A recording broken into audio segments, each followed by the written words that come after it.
Hello everybody, my name is Kim Anderson and I'm actually an eCampus student. I made the trip up, or I guess down here from Olympia, Washington.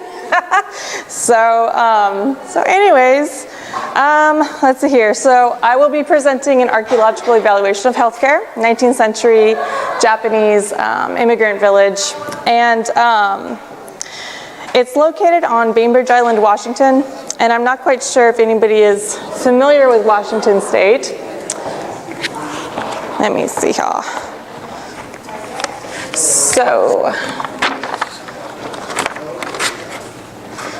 it's about 6 miles west of Seattle, and it's nestled in between the Olympic National Park and the Puget Sound. And this is actually where Yama Village was.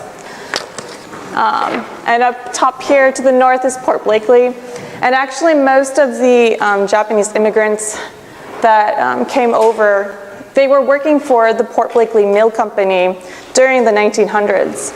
And so this was a very fun historic site to work on.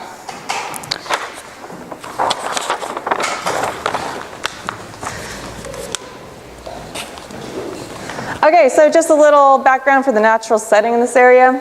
So it was a moderately mild temperature, not too terrible to work in. The fauna of this site, it included like rodents, birds, found lots of possums, lots of raccoons, found lots of birds actually in this berm right here. A bird decided to make a nest one day when we came on site, and we had to wait until it left in order for us to dig through it. And once we were able to excavate through it, we found lots of Cornavina. So little rodents were in and out, scurrying about and eating all the little leftover foods that all the immigrants were throwing away in there.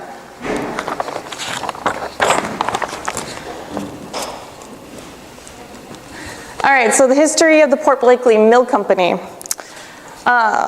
So the Port Blakely Mill Company was established by Captain William Renton in 1864, and by 1880, the Hall Brothers Shipbuilding Company moved its location to Port Blakely, where the lumber from the mill was used to create the ships, and then in turn, those ships were used to transport lumber all over the world.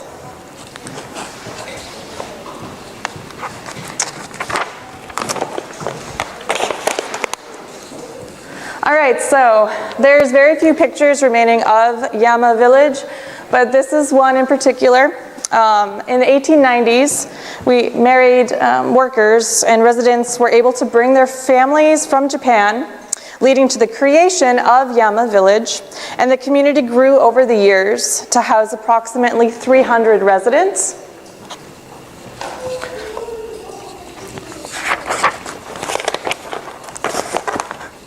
All right, so some of my research objectives were to use historic and archaeological records to assess treatment of illnesses at the site, to correlate that archaeological record with historic illnesses that were prevalent during this period, and how the community prevented the spread of illness, and if there was any racial biases within medical treatment.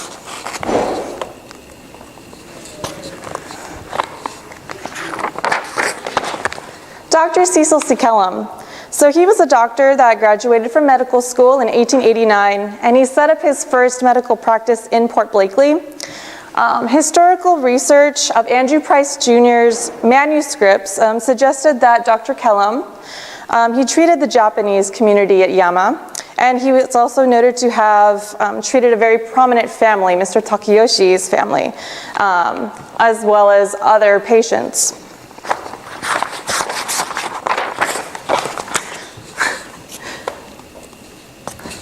All right, Dr. Tatsumaru Uematsu.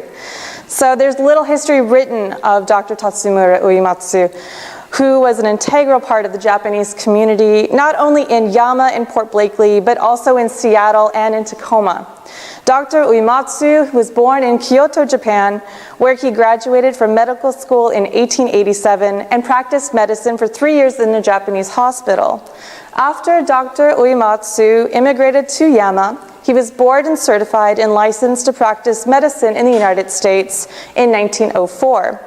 Dr. Uematsu lived and practiced medicine, treating the Japanese community in Yama from a room in the Washington Hotel where he lived part-time and took a position as one of the first doctors to treat patients at the Reliance Hospital in Seattle in 1913, and where he eventually lived full-time. And he primarily treated Japanese patients as well as served as a translator. So some evidence of Dr. Uematsu's work includes a journal article on typhoid fever, roundworms, cholangitis, and hepatic abscesses that was published in American Medicine, Volume 12 in 1906. The paper describes how Dr. Uematsu obtained the history and treatment of newly immigrated Japanese man who was vomiting and passing large roundworms and showed symptoms of typhoid fever. He's also mentioned in Susan L. Smith's book, Japanese American Midwives, Culture and Health Politics, 1887 to 1902. And those writings were based on a diary of the midwife Toku Shimamura, who wrote that she had good relationships with the local physicians and they would provide backup care on specific occasions. And so on December 27th and December 21st of 1913 and May 29th of 1922, she called her own physician, Dr. Uematsu, to come and help with some of birthing complications. All right, so the Washington Hotel, bad picture, but it's actually right there. And he lived there and treated patients in a little hotel room. And then this is Reliance Hospital. It was located in Seattle, Washington, and it was founded by the Buddhist church. And it was built primarily to treat Japanese immigrants that were either unfamiliar with the Western customs or they wanted to feel more comfortable in a setting that they understood better.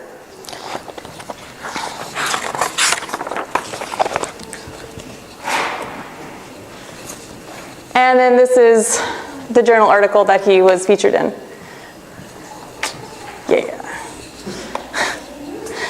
All right, so Port Blakely and the surrounding area health. So archival research of the 1900, 1903, and 1907 Kitsap County death registers show that cardiovascular disease, pneumonia, and gastritis were the top 3 most fatal illnesses in Port Blakely. The artifacts found at Yama reflect that there were digestive and respiratory issues within the community and that they were buying over-the-counter patent medications to help combat all these symptoms. All right, time for some archaeology. This is Dr. King's new discovery for coughs and colds. So this is a patent medication that was bought over the counter, and it was primarily used to treat tuberculosis, and it included some pretty harmful ingredients such as morphine and chloroform.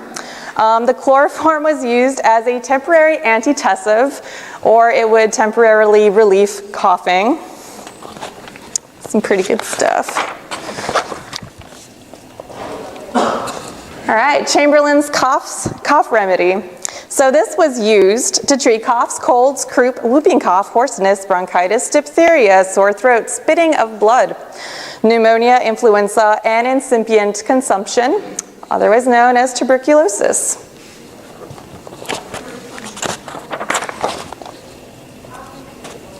Pain celery compound. The ingredients were mostly celery seed, hydrochloric acid, glycerin, simple syrup, water, and 95% alcohol. This medicine was used for treating dyspepsia, neuralgia, rheumatism, and also for female complaints. All right, so castor oil and Vaseline. So the castor oil was primarily used during this period as a laxative. And the Vaseline, as is used today, was used for dry and chapped skin and diaper rash.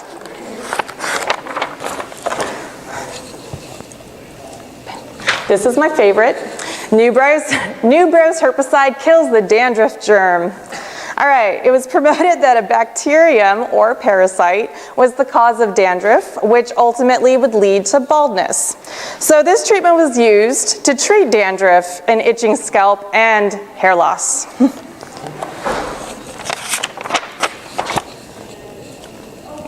Next, we have John Wyeth and Brothers dosage cap. So we found a patent medication, but we cannot find the bottle to go to this cap.